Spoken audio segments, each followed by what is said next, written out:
دوسروں کو چور کہنے والا پاکستان کا سب سے بڑا چور نکلا۔ ایک جانب ان کا صادق امین اور کرپشن کا بیانیہ ہے اور دوسری جانب ان پر بنے کیسز۔ عمران خان نے سعودی ولی عہد کی گھڑی، انگوٹھی اور کف لنکس کوڑیوں میں بیچ ڈالے۔ عمران خان نے یہ تحائف عمر فاروق ظہور کو نہیں بیچے تو یہ ان کے پاس کیسے پہنچے؟ کیا ٹیکس بچانے کے لیے ایسا کیا گیا یا منی ٹریل چھپانے کے لیے ایسا کیا گیا؟ اور فرا گوگی کو رقم کیش میں ادا کی۔ بلو ایریا میں منی چینجر سے ایکسچینج کرائے گئے ہوں گے، اسی سے سڑک بنائی گئی ہوگی۔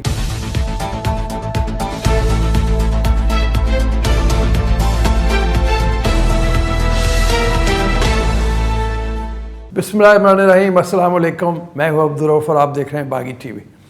پاکستانی قوم میں نفرتوں کے بیج بونے والے ملک و قوم کے خیرخواہ نہیں ہو سکتے، یہ سبھی جانتے ہیں۔ حالات کا تقاضا ہے کہ اس وقت فہم و فراست سے کام لیا جائے اور تمام معاملات کو افہام و تفہیم سے حل کیا جائے۔ وطن عزیز کے اندرونی حالات سے دشمن ممالک میں خوشی کے شادیانے تو بچ سکتے ہیں، مگر کوئی ایک بھی محب وطن شخص اس سے خوش نہیں۔ حکومت اور اپوزیشن کو اس وقت قومی ڈائیلاگ کی طرف جانا ہوگا۔ ملک کو سوچی سمجھی سازش کے تحت بند گلی میں دھکیلا جا رہا ہے۔ ایسا کرنے والے یقیناً ملک دشمن ہیں، لیکن ہم نے جیسے پہلے کہا کہ ایسی سازشوں سے کوئی بھی محب وطن خوش نہیں ہو سکتا۔ قومی سیاست میں گھنونے اور غیر اخلاقی اقدامات کسی صورت میں بھی قابل قبول نہیں ہو سکتا۔ اسی طرح سیاسی اجتماعات میں اداروں کا نام لے کر تنقید بھی درست اور مناسب نہیں ہے۔ اس سے ملک کمزور اور قومی اداروں میں اضطراب اور بے چینی کی کیفیت پیدا ہوگی اور نفرتوں کی آگ پھیلے گی۔ پاکستان کی موجودہ صورتحال سے عالمی میڈیا میں بھی پاکستان کی جگ ہسائی ہو رہی ہے۔ آج ملک دشمنوں نے لکی مروت میں ایک گھناؤنی سازش کی جہاں ہمارے جوانوں کی شہادت ہوئی۔ لکی مروت میں پولیس موبائل پر دہشت گردی کے حملے میں 6 پولیس اہلکار شہید ہو گئے۔ پولیس کے مطابق لکی مروت میں ہفتہ وار میلے میں پولیس موبائل سیکیورٹی کے لیے جا رہی تھی کہ اس دوران موٹر سائیکل پر سوار دہشت گردوں نے تھانہ ڈڈے والا کی حدود میں موبائل پر اندھا دھند فائرنگ کر دی، جس کے نتیجے میں 6 پولیس اہلکار شہید ہو گئے۔ پولیس حکام کا کہنا ہے کہ دہشت گردی کے حملے میں شہید ہونے والوں میں موبائل کا ڈرائیور اور ڈیوٹی انچارج ASI بھی شامل ہے، جبکہ شہید ہونے والوں کی شناخت اسسٹنٹ سب انسپیکٹر علم دین، کانسٹیبل پرویز احمد، دل جان، عبداللہ اور محمود کے ناموں سے ہوئی ہے۔ DPO کے مطابق واقعے کے بعد علاقے کی ناکہ بندی کر دی گئی اور دہشت گردوں کی گرفتاری کے لیے سرچ آپریشن کیا جا رہا ہے۔ دوسری جانب شہباز شریف وزیر اعظم نے دہشت گردی کے حملے کی مذمت کرتے ہوئے شہداء کو خراج عقیدت پیش کیا۔ وزیر اعظم نے کہا کہ ماض وطن پر جان قربان کرنے والے بیٹوں کو قوم سلام پیش کرتی ہے۔ دہشت گرد پاکستان کے دشمن ہیں، پورا ملک ان کے خلاف سیسا پلائی دیوار ثابت ہوگا۔ پولیس نے دہشت گردی کے خلاف ہراول دستے کا قابل فخر کردار ادا کیا ہے۔ ایک جانب ملک میں سیکیورٹی رسک بڑھ رہا ہے، دہشت گردی کی کارروائیوں میں اضافہ ہو رہا ہے، وہیں سیاستدانوں کی سیاسی مفاد اور قومی خزانے کو نقصان پہنچانے کے عمل بھی جاری ہیں۔ سابق وزیر اعظم عمران خان بیک وقت بہت سی اہم خبروں میں زیر بحث ہیں۔ ایک جانب ان کا صادق امین اور کرپشن کا بیانیہ ہے اور دوسری جانب ان پر بنے کیسز ہیں، اور ساتھ ہی ساتھ ان پر ڈرامائی حملے کے بعد حکومت اور سرکاری خزانے پر کروڑوں روپے کا بوجھ ہے۔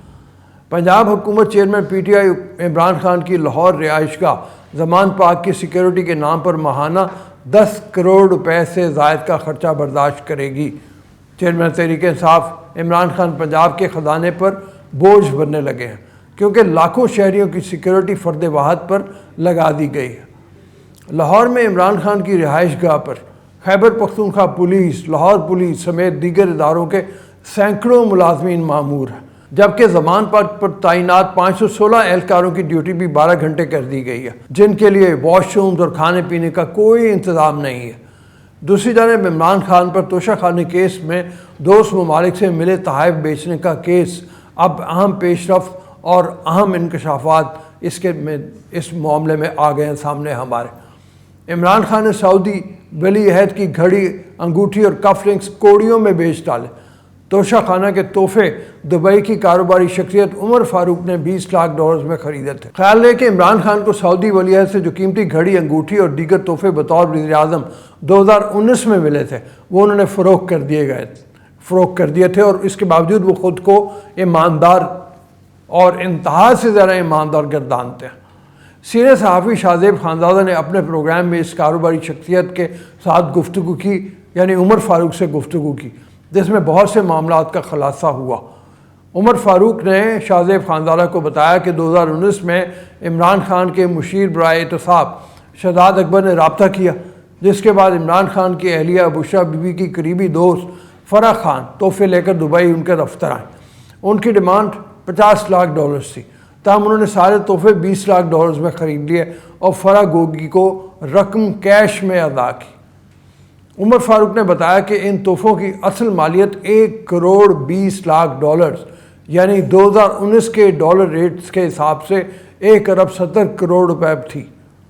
دبئی میں مقیم بزنس مین عمر فاروق نے سابق وزیر اعظم کے مشیر برائے احتساب شہزاد اکبر پر سنگین الزامات لگا دیے۔ عمر فاروق نے کہا کہ جیسے ہی میں نے عمران خان کو سعودی ولی عہد سے تحفے میں ملنے والی گھڑی کا سیٹ خریدا تو شہزاد اکبر نے مجھے تنگ کرنا شروع کر دیا۔ انہوں نے کہا کہ آئے دن فرمائشیں کرنے لگے کہ کسی ہوٹل میں بکنگ کروا دو، کسی کی شاپنگ کے پیسے دے دو، کسی کو ٹکٹ بھجوا دو۔ پھر میں نے تنگ آ کر فرمائشیں پوری کرنے سے منع کر دیا تو وہ ناراض ہو گئے اور دھمکیاں دینا شروع کر دیں۔ انہوں نے کہا کہ پھر ایک دن فون آیا کہ آپ کی سابقہ اہلیہ مجھے ملی ہیں اور آپ ان سے بچے چھین کر لے گئے، انہیں پاکستان لے کر آئیں۔ میں انہوں نے سمجھایا کہ یہ پرانا کیس ہے اور اس کی مالی سیٹلمنٹ بھی ہو چکی ہے، لیکن انہوں نے مجھ پر اپنے بچے اغوا کرنے کے FIR کاٹ دی اور میرے ریڈ وارنٹ جاری کر دیے۔ انہوں نے کہا کہ پوری ریاستی مشینری کا استعمال کر کے مجھ پر دباؤ ڈالا گیا، جس کا مقصد مجھ سے پیسے وصول کرنا تھا۔ عمر فاروق کا کہنا تھا کہ کابینہ کی منظوری سے کیسز بننے کے بعد بھی شہزاد اکبر مجھ سے پیسے لینے کے لیے بالواسطہ رابطے کرتے تھے کہ اگر آپ نے اپنی جان چھڑوانی ہے تو پیسے دیں۔ ان تمام حقائق کو مد نظر رکھتے ہوئے صحافی نے کئی اہم سوال عمران خان کے سامنے رکھے ہیں جن کا جواب عمران خان کو دینا چاہیے۔ پہلا سوال یہ اٹھایا گیا کہ بشریٰ بی بی کی دوست فرح گوگی کے ذریعے عمران خان نے کیوں ان تحائف کو $20 لاکھ میں کیش جو لے کے ہے وہ بیچا۔ دوسرا سوال یہ اٹھایا گیا کہ عمران خان نے یہ تحائف عمر فاروق ظہور کو نہیں بیچے تو یہ ان کے پاس کیسے پہنچے؟ تحائف عمر فاروق کو نہیں بیچے گئے تو پھر کس کو بیچے گئے؟ تیسرا سوال یہ ہے کہ تحائف بیچ کر پیسے واپس پاکستان لائے گئے یا نہیں لائے گئے؟ لائے گئے تو بینکنگ ٹرانزیکشن کہاں ہے؟ نہیں لائے گئے تو اتنی بڑی رقم کہاں گئی؟ چوتھا سوال یہ ہے کہ 28 کروڑ میں تحائف بیچ کر محض 5 کروڑ 80 لاکھ کی فروخت کیوں دکھائی گئی؟ کیا ٹیکس بچانے کے لیے ایسا کیا گیا یا منی ٹریل چھپانے کے لیے ایسا کیا گیا؟ پانچواں سوال یہ ہے کہ اپریل 2019 میں اگر ان تحائف کی قیمت $1.70 کروڑ تھی تو محض 2 کروڑ 12 لاکھ کی ادائیگی کر کے قومی خزانے کو $1.68 کروڑ کا نقصان کیوں پہنچایا گیا؟ دوسری جانب تحریک انصاف کے رہنماؤں کے موقع بھی سامنے آ گئے۔ فرح گوگی نے کہا کہ جھوٹے شخص عمر فاروق کو کوئی ثبوت تو لانا چاہیے۔ عمر کو تو میں نے کبھی دیکھا بھی نہ تھا اور نہ میں اس کو جانتی ہوں۔ میرے اوپر ذاتی حملے کیے ہیں اور میرے کاروبار کو نشانہ بنانے کی کوشش عمر فاروق کر رہا ہے۔ انہوں نے کہا کہ عمر فاروق شخص جو ہے یہ مجھ پر جھوٹا الزام لگا رہا ہے۔ میری اس سے کبھی بات نہیں ہوئی، نہ ہی میں نے کبھی ان سے ملاقات کی ہے۔ PTI کے رہنما البتہ جو فیصل وابدہ ہیں، ان کا کہنا ہے کہ دبئی میں کاروباری شخصیت عمر فاروق کے ہمراہ جو تصویر ان کو دکھائی گئی تو ان کو رد عمل سامنے آ گیا۔ انہوں نے ٹویٹر پر جاری بیان میں کہا کہ عمر فاروق سے ملاقات پر بات کرتے ہوئے میں یہ کہنا چاہوں گا کہ عمر فاروق سے یہ میری ملاقات میری وزارت کے دفتر میں وزیر اعظم آفس کی ہدایت پر ہوئی تھی۔ فیصل وابدہ کا کہنا تھا کہ عمر فاروق اور دیگر سے ہونے والی یہ ملاقات دبئی ڈیلیگیشن کے تحت ہوئی تھی اور اس تصویر کو جو رنگ دینا چاہیں دے دیں، کوئی ڈر نہیں ہے۔ سینئر تجزیہ کار حامد میر کا کہنا ہے کہ تحائف کی فروخت کے پیسے ایک نجی جہاز کے بیگ میں آئے اور وہ بیگ اس وقت وزیر اعظم کے پاس پہنچا۔ یہ بات قابل ہضم نہیں کہ وہ پیسے وہیں پر ہیں اور فرح گوگی نے استعمال کیے۔ میری انفارمیشن کے مطابق، یعنی حامد میر کی انفارمیشن کے مطابق، بعض اطلاعات کے مطابق وہ پیسے ایک بزنس مین جو عمران خان کے بہت قریب تھے ان دنوں میں، ان کے نجی جہاز میں جو بیگ تھا وہ اسلام آباد آیا۔ حامد میر نے مزید بتایا کہ وہ بیگ پھر اس وقت کے وزیر اعظم یعنی عمران خان کے پاس پہنچایا گیا۔ اگر انہوں نے توشہ خانہ کے پیسے تھے جس میں سے انہوں نے بنی گالا کی سڑکیں ٹھیک کرائی تھیں، تو وہ جو خود کہتے ہیں، تو ظاہر ہے دبئی سے پیسے اسلام آباد آئے تھے، بلو ایریا میں منی چینجر سے ایکسچینج کرائے گئے ہوں گے، اسی سے سڑک بنائی گئی ہوگی، ان کی رسیدیں کی طرح۔ مسلم لیگ کی رہنما مریم نواز نے توشہ خانہ کے تحائف کا خریدار سامنے آنے پر عمران خان کو شدید تنقید کا نشانہ بنایا۔ ٹویٹر پر جاری بیان میں مریم نواز نے کہا کہ ادھر ادھر کی باتیں اب عمران کو زیب نہیں دیتی، ان کو چاہیے رسیدیں نکالیں، گھڑی کس کو بیچی اس کا نام بتائیں۔ لیگی رہنما نے سوال کیا کہ پیسہ پاکستان کیسے منگوایا، وہ ان کو بتانا چاہیے۔ دوسروں کو چور کہنے والا پاکستان کا سب سے بڑا چور نکلا، وہ توبہ کر رہی ہے اس بات پہ۔ دوسری جانب عمران خان نے بھی اپنے پر لگے الزامات کے بارے میں رد عمل دیا ہے۔ عمران خان نے سوشل میڈیا پر کہا کہ بس بہت ہو گیا۔ کل جیو اور خانزادہ نے یعنی شاہزیب خانزادہ نے سرپرستوں کی مدد سے ایک مشہور زمانہ دھوکے باز اور عالمی سطح پر مطلوب مجرم کی تلاش کی گئی بے بنیاد کہانی کے ذریعے مجھ پر بہتان تراشی کی۔ عمران خان نے اپنی ٹویٹ میں مزید لکھا کہ میں نے اپنے وکلا سے بات کی ہے اور میں جیو اور شاہزیب خانزادہ اور اس دھوکے باز کے خلاف پاکستان میں نہیں بلکہ برطانیہ اور متحدہ عرب امارات میں بھی قانونی چارجوئی کا حق رکھتا ہوں۔ شاہزیب خانزادہ نے عمران خان کے الزامات پر کہا ہے کہ چیئرمین پی ٹی آئی جس عدالت میں جانا چاہیں، جہاں پہ جانا چاہیں وہ ضرور جائیں، ہم ان کا سامنا کریں گے۔ حیرت کی بات یہ ہے کہ اس طرح صحافیوں کی خبروں کے خلاف ان کو عدالتوں میں لے جانے کی دھمکیاں اور دباؤ وہ شخص کر رہا ہے جو آزادی اظہار اور آزادی صحافت کے نام پر اپنی 26 سالہ سیاسی جدوجہد کا کریڈٹ لیتا ہے۔